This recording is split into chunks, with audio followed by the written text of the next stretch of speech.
কিনে আমি দিলাম না এলে বলে আয় কেন সুশীল সমাজের কিছু ভদ্র আপু ভাইয়াগো বলে মানুষ খাইয়া লাগছে নিয়েন কোনো কথা। আপনি 20 টাকা কম দিয়েছেন, তার জন্য অনেক ভালো করেছেন। আপনি যদি 20 টাকা দিতেন, ওই মেয়েটা শুধু 20 টাকার মালিকই হতো।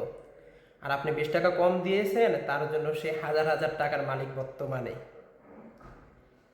কি করে আপনারা প্র্যাকটিক্যালি বোঝার চেষ্টা করেন। দেখেন, এই আপুটা যদি ওই মেয়েটাকে 20 টাকা বেশি দিয়ে দিত, তাহলে ওই ভিডিওটা অতটা ভাইরাল হতো না।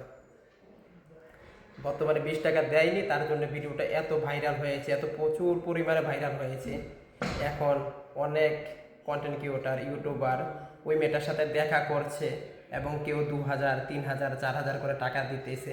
বর্তমানে সে হাজার হাজার টাকার মালিক হয়ে গেছে। আলহামদুলিল্লাহ, আল্লাহ যেটা করে ভালোর জন্যই করে।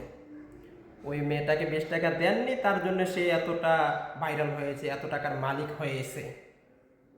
এটাই আল্লাহর হুকুম। আল্লাহ যা কিছু করে ভালোর জন্যই করে। তার জন্য আপু আপনাকে ধন্যবাদ জানাই। আপনি 20 টাকা কম দেওয়াতে অনেক ভালো করেছেন। সে এখন অনেক টাকার মালিক হয়ে গেছে। ধন্যবাদ।